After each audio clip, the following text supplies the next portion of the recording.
प्यारे बच्चों, welcome to the Thane classes. आज हम क्लास 9 का last chapter number 12 improvement in food resources पढ़ेंगे। ये लास्ट चैप्टर है, last but not least. First point is all living organisms need food which supplies proteins, carbohydrates, fats, vitamins, minerals required for body development, growth and health. जितने भी living organisms हैं उन्हें food चाहिए। किसके लिए? Protein के लिए, कार्बोहाइड्रेट, फैट, अपनी जो रोज़ की जो दिनचर्या है उसको करने के लिए सारी चीज़ों की आवश्यकता है, विटामिन, मिनरल्स, ताकि लाइफ को अच्छे से जी सकें। ठीक है, बॉडी की डेवलपमेंट के लिए भी और ग्रोथ और हेल्थ के लिए भी। Both plants and animals are major sources of food for us. चाहे वो प्लांट हो चाहे एनिमल, ये मेजर सोर्सेज ऑफ फूड है हमारे लिए। Next point is most food is obtained from agriculture and animal husbandry. Our population is more than 1 billion people and still growing. हमारी 1 billion people की पॉपुलेशन है और अभी ग्रो करती जा रही है, तो हमें फूड की आवश्यकता भी ज़्यादा पड़ रही है। ठीक है, next point is the green revolution contributed to increased food grain production. तो जो ग्रीन रिवॉल्यूशन हुआ था वो कंट्रीब्यूट करता है फूड ग्रेन के इंक्रीमेंट में, ताकि इसका प्रोडक्शन ज़्यादा हो और हमें फूड मिल सके। The white revolution led to better and more efficient use as well as availability of milk. जो वाइट रिवॉल्यूशन है वो है कि हमें जो मिल्क है उसकी जो अवेलेबिलिटी है वो एफिशिएंट तरीके से और अच्छे तरीके से मिल सके। There are more chances of causing damage to our natural resources to the point of destroying their balance completely. हमें सारी चीज़ों को बैलेंस करके रखना पड़ेगा, तभी हमारी लाइफ की डेवलपमेंट प्रॉपर चलेगी। अनबैलेंसिंग से हमें क्या होगा? नुकसान होगा। It is important that we should increase food production without degrading our environment and disturbing the balances maintaining it. जो मेंटेन करके रख रहे हैं बैलेंसेस, उसको मेंटेन करके रखना है, तभी हमारी फूड प्रोडक्शन अच्छे से होगी। There is a need for sustainable practices in agriculture and animal husbandry. Animal husbandry में और एग्रीकल्चर में एक प्रॉपर प्रैक्टिस करते रहना चाहिए सस्टेनेबल, ताकि हमारी आवश्यकताओं की पूर्ति होती रहे। Next point is scientific management practices should be undertaken to obtain high yield from farms. ठीक है, next point is for sustained livelihood mixed farming, intercropping and integrated farming practices.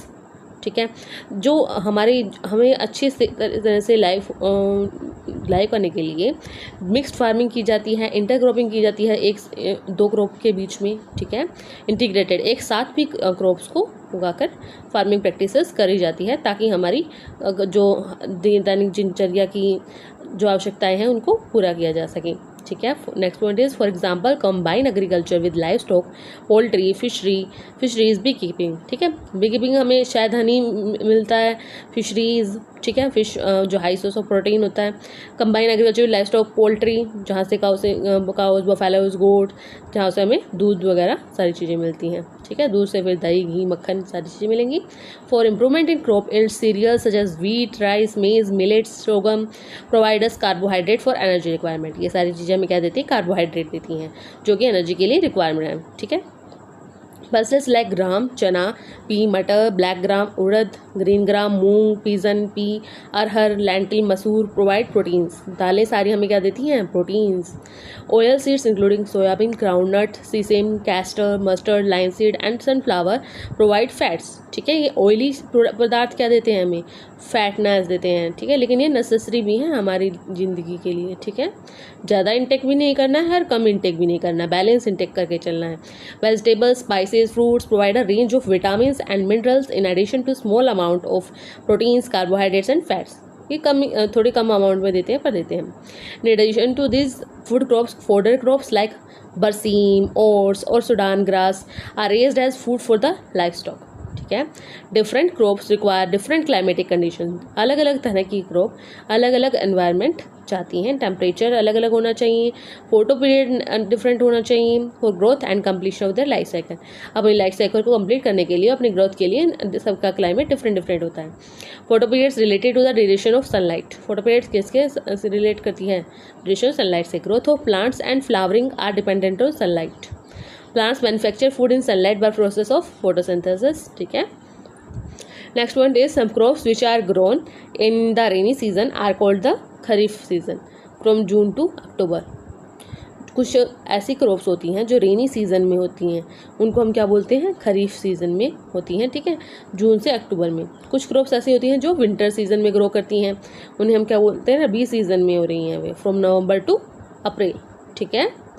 जो रेनी सीज़न में हो रही हैं वो कौन सी है, खरीफ सीज़न में, और जो विंटर सीज़न में हो रही हैं उसे रबी सीज़न में हो रही है, ठीक है। पैडी, सोयाबीन, पिजन पी, मेज, cotton, green gram and black gram, ये सारी कौन सी हैं, खरीफ क्रॉप्स हैं जो कि विंटर में हो रही हैं। Wheat, gram, peas, mustard and linseed are rabi crops, ठीक है, जो कि विंटर सीजन में हो रही हैं।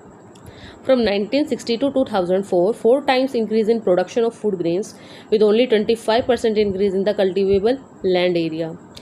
हम यानी कि रिपोर्ट देखते हैं 1960 से 2004 की, तो हमारी जो प्रोडक्शन ऑफ फूड ग्रेन्स है वो 4 टाइम्स इंक्रीज हो गई है, ठीक है, विद ओनली 25, लेकिन जो कल्टिवेबल लैंड एरिया है वो केवल 25% ही इंक्रीज हुआ है। We can divide farming into 3 stages. First is the choice of seeds for planting, ठीक है, यानी कि जो सीड्स हम ले रहे हैं वो हमारी चॉइस के होंगे जो हम प्लांट करना चाहते हैं। Second is nurturing of crop plants, ठीक है, उनकी देखभाल करेंगे प्रॉपर तरीके से। Third is protection of the growing and harvested crops from loss, हम उसका बचाव करेंगे ताकि हमें कोई नुकसान ना हो और वो प्रॉपर तरीके से ग्रो कर पाएँ। Crop variety improvement, crop production improvement, crop production management, ठीक है, उसकी वैरायटी को इम्प्रूव करेंगे, उसके अंदर इम्प्रूवमेंट करेंगे, क्रॉप की प्रोडक्शन में इम्प्रूवमेंट करेंगे, पहले तो वैरायटी में इम्प्रूव करेंगे, फिर उसके प्रोडक्शन में इम्प्रूवमेंट लाएंगे, फिर क्रॉप प्रोडक्शन का मैनेजमेंट करेंगे। Crop variety improvement that can give a good yield, ठीक है, हम अच्छे से इम्प्रूवमेंट करेंगे तो वैराइटीज़ में तो हमें प्रॉपर अच्छी यील्ड मिलेगी। वैराइटीज़ और strains of crops can be selected by breeding for various useful characteristics such as disease resistance, response to fertilizers, product quality and high yields, ठीक है।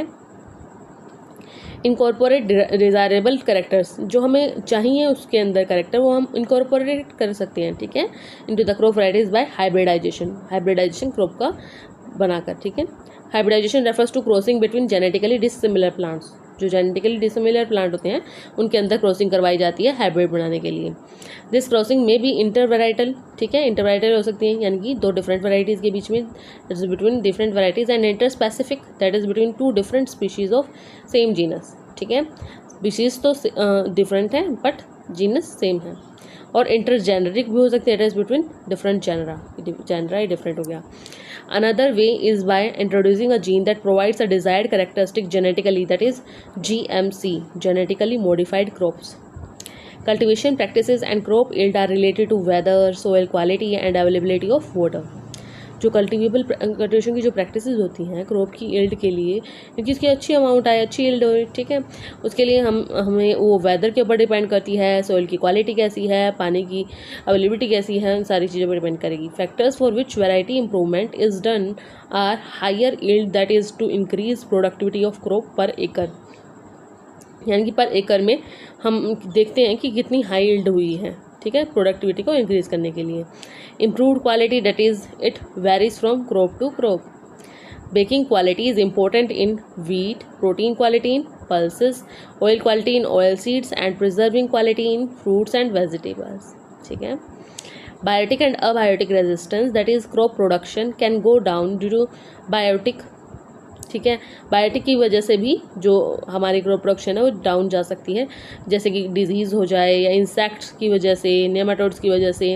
एंड अबायोटिक तरीक़ों से भी हो सकती है, ड्रफ आ जाए, सैलिनिटी हो जाए, ठीक है, नमक का पानी जाए, वाटर लॉगिंग हो जाए, ठीक है, पानी इतना नीचे चला गया कि आ ही नहीं रहा फसलों तक, ठीक है, हीट कोल्ड एंड फ्रोस्ट, ठीक है, गर्मी ज़्यादा पड़ गई, ठंड ज़्यादा पड़ गई, सूखा पड़ गया, नमक आ गया पानी में, और वाटर लॉगिंग हो गई, इन सारी चीज़ों से स्ट्रेस हो गया अंडर डिफरेंट सिचुएशंस, ठीक है। Varieties resistant to these stresses can improve crop production, ठीक है।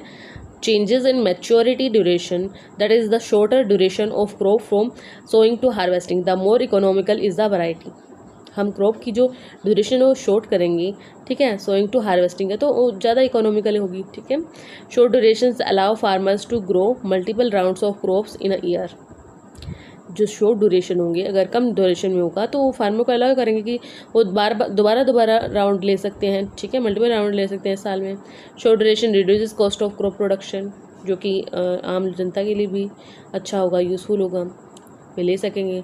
Uniform maturity makes the harvesting process easy and reduces losses during harvesting, यानी कि एक यूनिफॉर्म मैच्योरिटी, एक कॉन्स्टेंट मैच्योरिटी जो होगी makes the harvesting process easy, वो ईजी बना देगी इस प्रोसेस को, और लॉस है, जो नुकसान है, उसको भी कम कर देगी ड्यूरिंग हार्वेस्टिंग, ठीक है।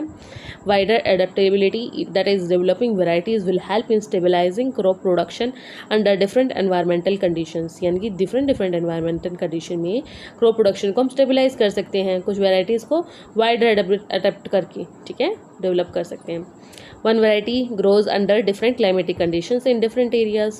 Desirable agronomic characteristics that are tallness and profuse branching are desirable characteristics for folder crops. हम जो भी डिज़ायरेबल कैरेक्टरिस्टिक्स चाहते हैं, जैसे उसकी हाइट अच्छी होनी चाहिए और उसकी ब्रांचिंग प्रोफ्यूज होनी चाहिए, तो हम वो सारी चीज़ें फोल्डर क्रॉप्स में डाल सकते हैं। Dwarfness is desired in cereals, ठीक है, जो दालें उसमें ड्वार्फनेस चाहिए हमें, so that less nutrients are consumed by these crops, ठीक है। दस development varieties help give higher productivity. Crop production management, it is money or financial conditions that allow farmers to take up different farming practices and agricultural technologies, यानी कि आजकल बहुत सारी technologies ऐसी आ गई हैं जिन्होंने फार्मर्स का काम आसान कर दिया है, ठीक है। डिफरेंट फार्मिंग प्रैक्टिसेस कर सकते हैं, जानकारी ले सकते हैं कब कौन सी क्रॉप कब किस महीने में लगानी चाहिए, किसकी ज़्यादा डिमांड है, ठीक है, वो फाइनेंशियल कंडीशन को ज़्यादा अच्छे से किया गया है। First is nutrient management, that is nutrient supply to plants by air, water and soil, ठीक है। सबसे पहले तो है कि हमें जो न्यूट्रिएंट है वो उसका मैनेजमेंट करके चलना है, ठीक है। न्यूट्रिएंट सप्लाई जो मिल रही है प्लांट्स को एयर के थ्रू, वाटर के थ्रू एंड सोयल के through.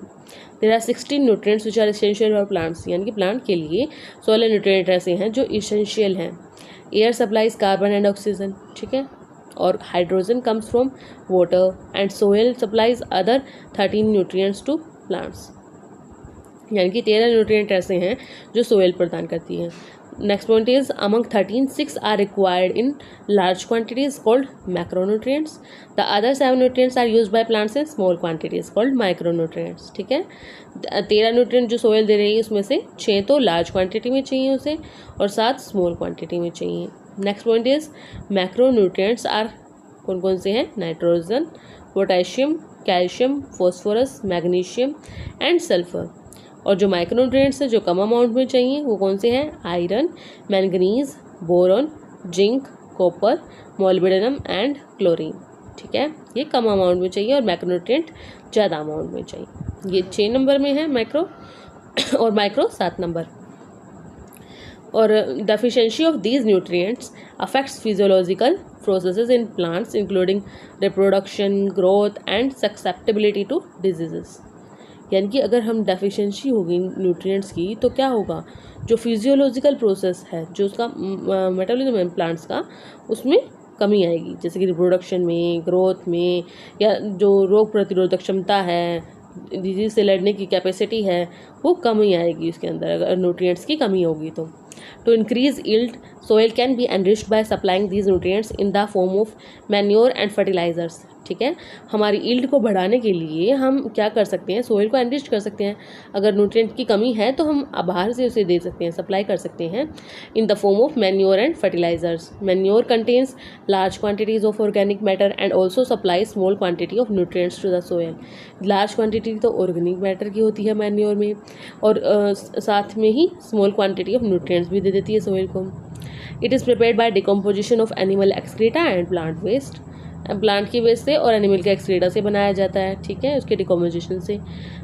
It helps in enriching soil with nutrients and organic matter and increasing soil fertility. Bulk of organic matter in manure helps in improving soil structure, यानी कि जो bulk है organic matter का manure के अंदर, वो क्या करता है, इम्प्रूव करने, सोयल स्ट्रक्चर को इम्प्रूव करने में हेल्प करता है, ठीक है। जो this involves increasing water holding capacity in Sandy soils, तो इस सैंडी सोयल में जो वाटर होल्डिंग कैपेसिटी है उसको इंक्रीज करता है। In clayey soils large quantities of organic matter help in drainage and in avoiding water logging, ठीक है, पानी ज़्यादा नीचे नहीं चला जाएगा उसको अवॉइड करेगा, ठीक है।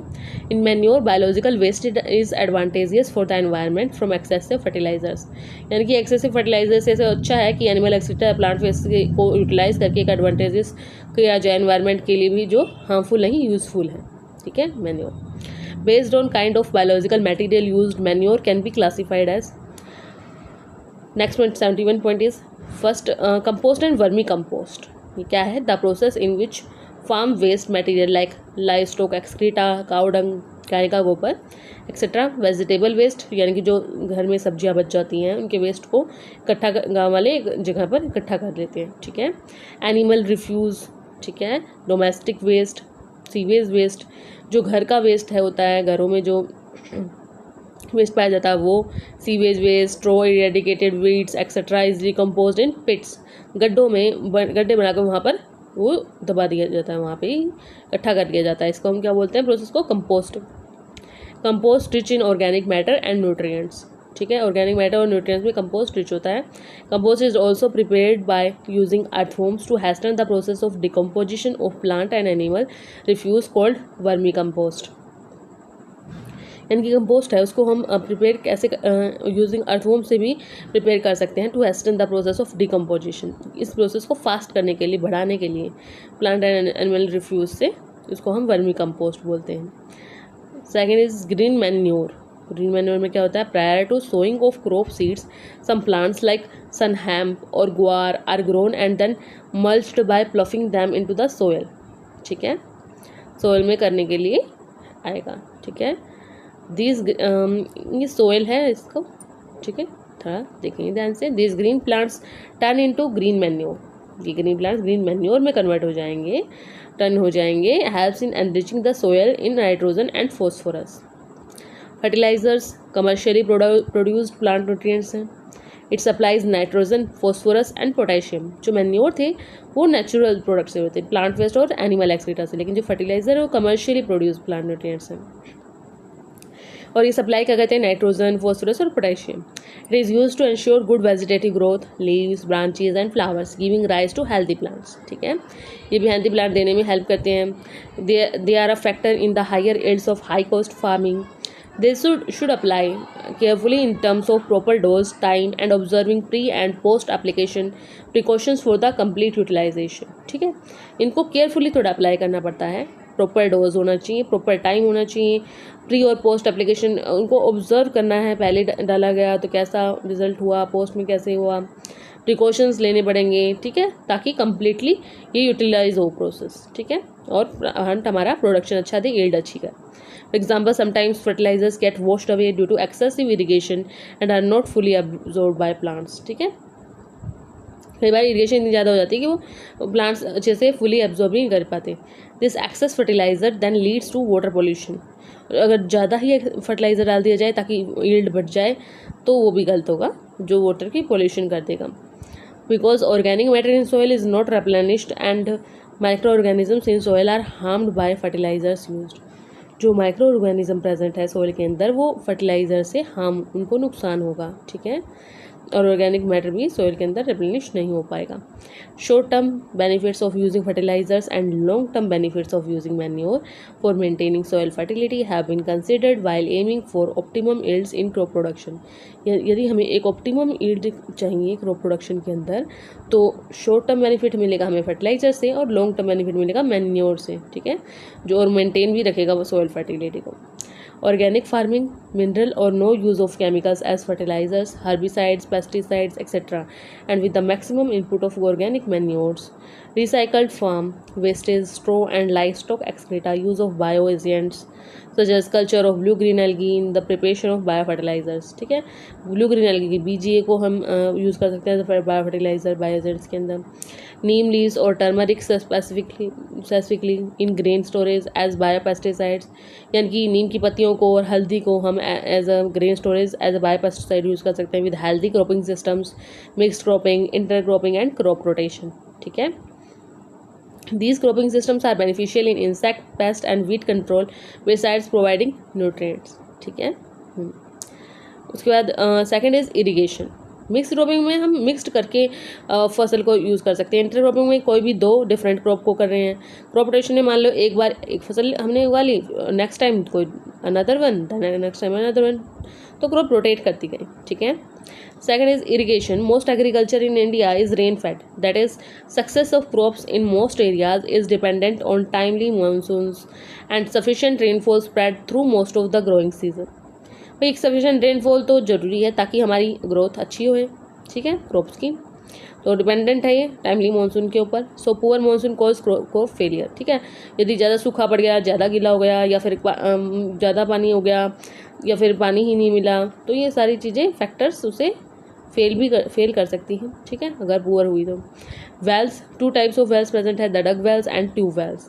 इन a dug well water is collected from water bearing strata. Tube wells can tap water from deeper strata, ठीक है, ट्यूब वेल्स में डीपर स्ट्रेटा होंगे, और ये वाटर बेरिंग स्ट्रेटा एक डग वेल है, ठीक है। From this wells water is lifted by pumps for irrigation. Canals, usually an elaborate and extensive irrigation system. Canals receive water from one or more reservoirs or from rivers. Main canal is divided into branch canals having further distributaries to irrigate fields. Irrigate fields में डाल दी जाती हैं जहाँ पर irrigation करते हैं और पानी को छोड़ दिया जाता है। River lift systems in areas where canal flow is insufficient or irregular due to inadequate reservoir release. The lift system is most rational, ठीक है। तो ये इससे पानी अच्छे से पहुंच जाता है। जब इनसफिशिएंट या इरेगुलर आए फ्लो तो हम क्या कर सकते हैं, लिफ्ट सिस्टम को यूज़ कर सकते हैं। Water directly drawn from the rivers for supplementing irrigation in areas close to rivers. तो रिवर लिफ्ट सिस्टम होता क्या है, जो वाटर है वो डायरेक्टली ही ड्रॉन किया लिया जाता है, कहाँ से, रिवर्स से, फॉर इरिगेशन पर्पस के लिए, for supplementing irrigation in areas close to rivers, जो रिवर्स के पास वाले एरिया हैं, ठीक है। टैंक्स स्मॉल स्टोरेज रिजर्वोयर्स होते हैं, intercept and store run of smaller catchment areas, ठीक है। Fresh initiatives for increasing water available for agriculture include rain water harvesting and water shade management. It involves building small check dams lead to an increase in groundwater levels. Check dams क्या करते हैं, stop rainwater from flowing away and also reduce soil erosion. Check dam से जो rain water हो रहा है उसको ऐसे ही फ्लो अवे नहीं हो जाएगा, वो उसमें स्टोर हो जाएगा and also reduce soil erosion. Third is cropping patterns, mixed cropping in growing 2 or more crops simultaneously on the same piece of land. यानी कि 2 या 2 से ज़्यादा क्रॉप को हम ग्रो करें एक साथ एक ही सेम पीस ऑफ लैंड पे. फॉर एग्जाम्पल वीट प्लस ग्राम और वीट प्लस मस्टर्ड और ग्राउंडनट प्लस सनफ्लावर. ठीक है, this reduces risk and gives insurance against failure of one of crops. ठीक है, ये क्या करेगा, रिस्क को रिड्यूस कर देगा, इंश्योरेंस देगा against failure of one of crops. ठीक है, intercropping is growing of 2 or more crops simultaneously on the same field in a definite pattern. एक डेफिनेट पैटर्न पे कर देगा करेगा. ठीक है, a few crops of a few rows of one crop alternate with a few rows of the second crop. For example, soybean. Crop rotation के अंदर ऐसा होगा कि few rows of one crop alternate with a few rows of second crop. For example, soybean plus maize, finger millet, bajra, cowpea, lobia. Crop selected such that nutrient requirements are different. ऐसे crop select करेंगे ताकि nutrient की आवश्यकता है वो different. This ensures maximum utilisation of nutrients supplied and also prevents pest and diseases from spreading to all plants belonging to one crop in a field. यानी कि एक क्रॉप से ही रिलेटेड जो पेस्ट होंगे, वो जो डिजीज़ फैलाने वाले होंगे, स्प्रेड होंगे, वो सब पे ही नहीं लगेंगे. डिफरेंट क्रॉप्स होगी तो सारी क्रॉप एक साथ ख़राब नहीं होंगी. This way, both crops can give better returns. ठीक है, the growing of different crops on a piece of land in a pre-planned succession is known as crop rotation. Depending upon duration, crop rotation is done for different crop combinations. The availability of moisture and irrigation facilities decide the choice of crop to be cultivated after one harvest. ठीक है, choice देगी हमें आराम से कि भाई कौन सी crop को हमें हार्वेस्ट करना है और कल्टिवेट करना है. ठीक है, if crop rotation is done properly, यदि क्रॉप रोटेशन को प्रॉपरली किया जाए, देन 2 और 3 crops can grow in a year with good harvest. यानी कि अगर हम अच्छे तरीके से करेंगे तो 2 या 3 क्रॉप हम ग्रो कर सकते हैं एक साल में विद गुड हार्वेस्ट, अच्छी हार्वेस्टिंग के साथ. Crop protection management, weeds are unwanted plants in cultivated fields. For example xanthium, गोखरू, पार्थेनियम, गाजर घास, साइपेरिनस रोटंडस, मोथा। ठीक है, they compete for food, space and light. Weeds take up nutrients and reduce the growth of crops. Weeds unwanted plants होते हैं, वो क्या करते हैं, जो मेन क्रॉप है उसका भी न्यूट्रिएंट खींच लेते हैं, फूड, वाटर, और उसका जो न्यूट्रिएंट्स होते हैं वो खींच लेते हैं, सोख लेते हैं। तो ये हमें नहीं चाहिए होती, इन्हें उखाड़ देना चाहिए। So remove weeds from cultivated fields during the early stage, और अर्ली स्टेज में ही निकाल देना चाहिए, क्योंकि जब वो ले ही लेंगी सारा न्यूट्रिएंट, उसके बाद निकालने से क्या फ़ायदा। 119 point is insect pests attack plants in 3 ways. First, they cut root, stem, and leaf.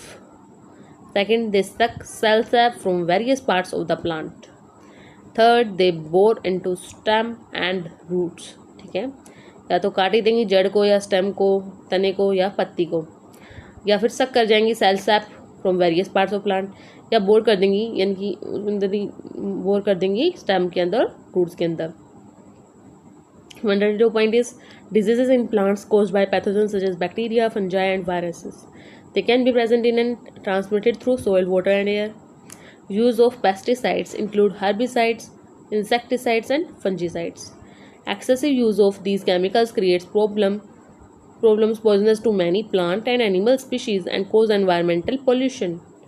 ज़्यादा यूज़ करेंगे ना केमिकल का, वो एनवायरनमेंट के अंदर पोल्यूशन ही लाएगा और हमारे जनसामान्य के लिए भी हानिकारक होगा, प्रॉब्लम क्रिएट करेगा, पॉइजनस होगा कुछ प्लांट के लिए, एनिमल स्पीशीज़ के लिए भी।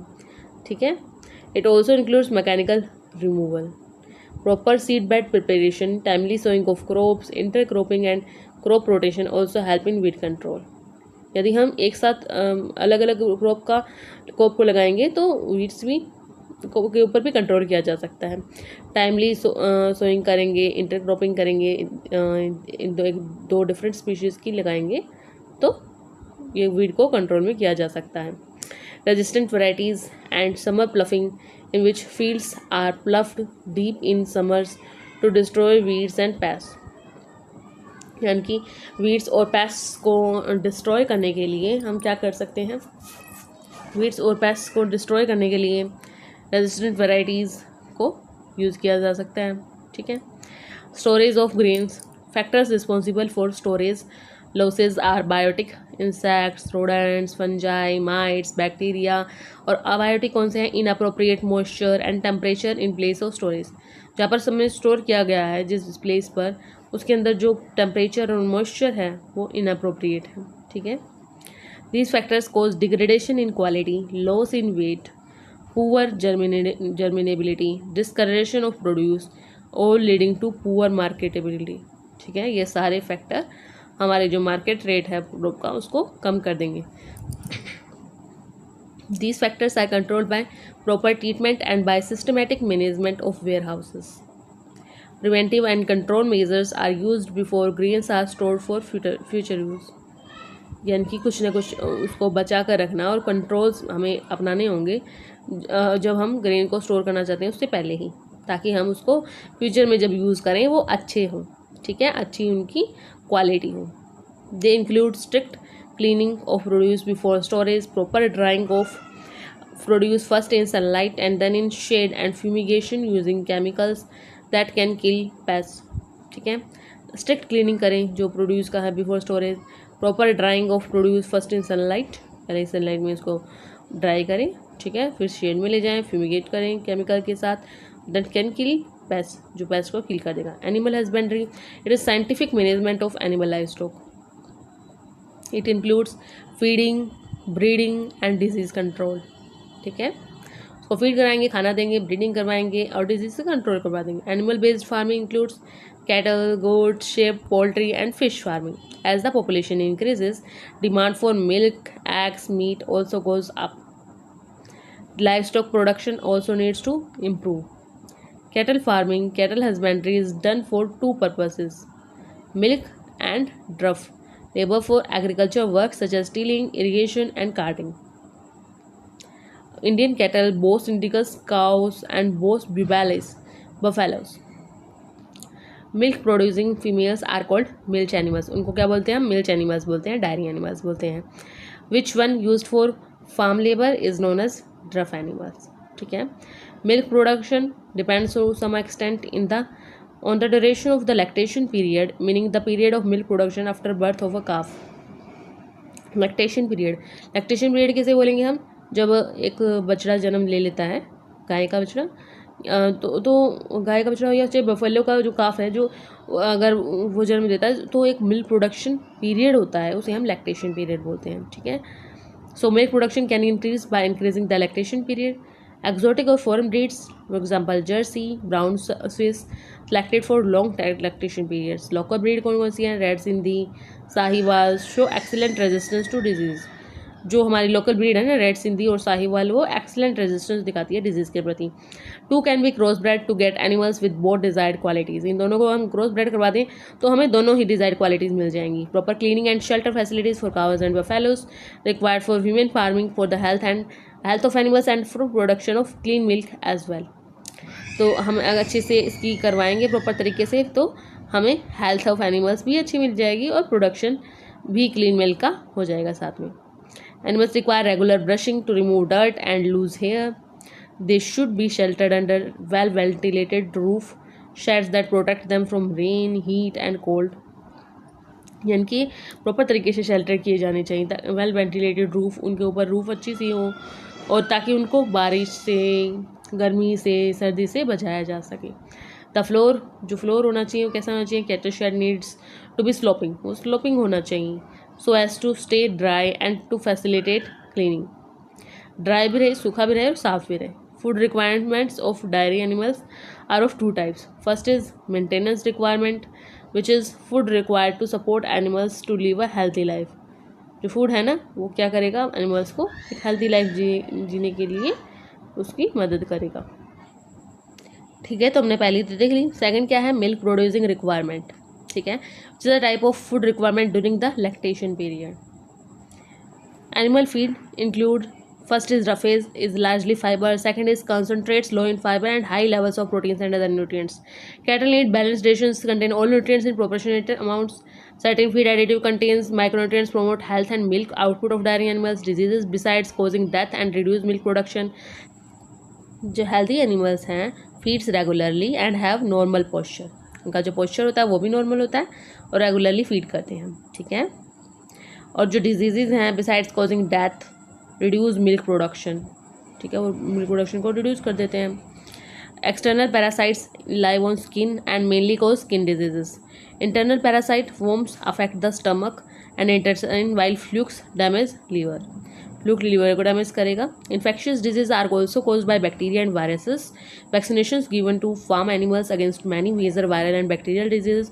वैक्सीनेशन करते रहना चाहिए प्रॉपर ताकि उन्हें मेजर वायरल और बैक्टीरियल डिजीज से बचाया जा सके. Poultry farming to raise domestic fowl and for egg production and chicken meat, ठीक है, इनके लिए. Cross breeding programs between Indian indigenous for example Aseel and foreign exotic for example leghorn. Breeds for variety improvement are focused on to develop new varieties for following desirable traits. Number 1, number and qualities of chicks. Second number, dwarf broiler parent for commercial chick production. Third one, summer adaptation capacity or tolerance to high temperature. Fourth one, low maintenance requirements. Fifth one, reduction in size of egg laying birds with the ability to utilize more fibrous cheaper diets formulated using agricultural by products, ठीक है. ये सारी qualities अच्छे तरीके से maintain करके रखनी. And broiler chickens are fed with vitamin rich supplementary feed for good growth rate and better feed efficiency. इनकी जो ब्रॉयलर चिकन्स होते हैं उनको विटामिन रिच सप्लीमेंट्री फीड से फेड करवाना चाहिए ताकि उनकी अच्छी ग्रोथ रेट हो और बेटर फीड एफिशिएंसी हो, ठीक है. For good production of poultry birds, maintenance of temperature and hygienic conditions in housing and poultry feed as well as prevention and control of disease and pest. उनकी disease को भी control करना चाहिए ताकि hygienic रखें ताकि वो अपना अच्छा खाना भी करें और बचाव भी हो डिजीज़ से भी. The housing, nutrition and environmental requirements of broilers are different from egg layers. Ration, daily food requirement for broilers. Ration क्या होता है, डेली फूड रिक्वायरमेंट क्या है. For broilers protein rich with adequate fat, protein हो साथ में with adequate fat हो. Vitamin A and K kept high in poultry feeds. Prevention, A और के विटामिन हाई रखते हैं पोल्ट्री फीड्स के अंदर. Prevention from loss, appropriate vaccination, proper cleaning, sanitation and spraying of disinfectants at regular intervals. Fish production, cheap source of animal protein for our food. It includes fin true fish, shellfish such as prawns and mollusks. Two ways of obtaining fish are: first one from natural resources known as capture fishery, or second one is fish farming is known as culture fishery. Source is seawater or fresh water such as in rivers or ponds, marine and freshwater ecosystems. First one, marine fisheries. India's marine fishery resources include 7,500 kilometer of coastline and deep seas beyond it. जो marine fisheries होती है, जो India का marine fishery है वो 7,500 kilometre of coast line पे है and deep seas beyond it. Popular varieties are pomfret, mackerel, tuna, sardines and Bombay duck. Yields are increased by locating large schools of fish in open sea using satellites and echo sounders. Some marine fish of high economic value also farmed in seawater. कुछ marine fish जिसकी economic value high है उसे farm किया जाता है सी water में भी. It includes fin fishes like mullets, bhetki, pearl sports, shell fish such as bones, mussels and oysters are as well as seaweed. Oysters are also cultivated for pearls. They make oyster जिसमें से मोती निकलता है उसे भी हम कल्टिवेट करते हैं. Marine fish stocks depleted. Demand for more fish can be met by mariculture, cultural fisheries. Inland fisheries, freshwater resources include canals, reservoirs, ponds, and rivers. Brackish water resources, where sea water and fresh water mix together. Brackish में क्या होता है? Mix water होता है. सी water भी होता है, fresh water भी. Such as estuaries and lagoons are also important fish reservoirs. Capture fishing is also done, but yield is not high in it. Most fish production is through aquaculture. Fish cultures are sometimes done in combination with rice crops, so that fish is grown in water in a paddy field. ठीक है, fish culture को हम इसके साथ combination कर देते हैं rice crop के साथ, so that fish is grown in water in a paddy field. More intensive fish farming is done in composite fish culture system. Both local and imported fish species are used in such system. Culture system एक अच्छा intensive fish farming है. ठीक है, कैसे होता है? Both local and imported fish species use किया जाती हैं इस system में. In the system, a combination of 5 or 6 fish species in used in a single fish pond. These species are selected so that they don't compete for food among them, having different types of food habits. Food habit different होती है 5-6 जो भी species होती हैं, तो ताकि इनके अंदर कंपटीशन की ना हो. Result is that food available in all parts of the pond is used. As catlas are surface feeders, rohus feed in middle zone of the pond. Mrigals and common carps are bottom feeders and grass carps feed on weeds. Together, these species can use all food in the pond without competing with each other. This increase fish yield from the pond. Pond से fish की yield बढ़ जाएगी. One problem with such composite fish culture is that many fish breed only during the monsoon. कि जो ज़्यादातर fishes होती हैं वो मानसून के दौरान ही फीड करती हैं. When a fish seed is collected from the wild, it can be mixed with other species as well. चाहे हम वाइल्ड से ही लेके आए हों फिर भी हम उसको 10 स्पीशीज़ के साथ मिक्स कर सकते हैं. Major problem is in fish farming is the lack of availability of good quality seed. कि good quality seed नहीं मिल पाता. मेजर प्रॉब्लम यही रहती है फिश फार्मिंग की. To overcome this, they breed these fish in ponds using hormonal stimulation. ठीक है, इसे ओवरकम करने के लिए हम क्या करते हैं? ब्रीड करते हैं फिश को इन पॉन्ड्स यूजिंग हार्मोनल स्टिमुलेशन. ठीक है, हार्मोन का स्टिमुलेशन करके. और this ensures the supply of pure fish seed in desired quantities. Beekeeping, honey widely used and beekeeping for making honey become an agricultural enterprise. It needs low investments. Farmers use it as additional income generating activities. ठीक है, एक additional income generate हो जाती है इनकी. Honey addition to the bee hives are a source of wax used in various medicinal preparations. ठीक है, wax की वो सारी medicinal preparation भी हो जाती हैं. Local varieties of bees used for commercial honey production are Apis cerana indica, commonly known as Indian bee, Apis dorsata, rock bee, and Apis flori, the little bee. ठीक है, an Italian bee variety Apis mellifera and has also been brought in to increase yield of honey. जो Italian B है Apis mellifera, उसको हम ले आते हैं ताकि हनी की यील्ड को बढ़ाया जा सके. The variety commonly used for commercial honey production. Italian bees have high honey collection capacity. जो कैपेसिटी हनी कलेक्शन की है वो ज़्यादा हाई होती है इटालियन बी के पास. Apis mellifera they sting somewhat less, कम काटती हैं. They stay in a given beehive for long periods and breed very well. For commercial and production bee farms or apiaries are established. Value और quality of honey depends upon pasturage और flowers available to bees for nectar and pollen collection. ठीक है, शहद और pollen collection के लिए जो flowers available हैं उनके ऊपर डिपेंड करती हैं। ठीक है, kind of flower available with determine the taste of honey, कि किस काइंड का, किस नेचर का फ्लावर मिल रहा है, अवेलेबल है, वो भी डिटरमाइन करेगा हनी के टेस्ट को। Thank you everyone, God bless you, please like and subscribe my video. ऐसे ही मिलते रहेंगे आपको वीडियोस आगे। हम क्लास 10th का chapter 1 chemical reactions and equations discuss करेंगे। मेरी सारी वीडियोस 9th क्लास की थाने क्लासेस में अपलोड कर दी गई हैं, आप उसे कभी भी देख सकते हैं। कल से हम क्लास 10 का chapter 1 chemical reactions and equations discuss करेंगे। Thank you.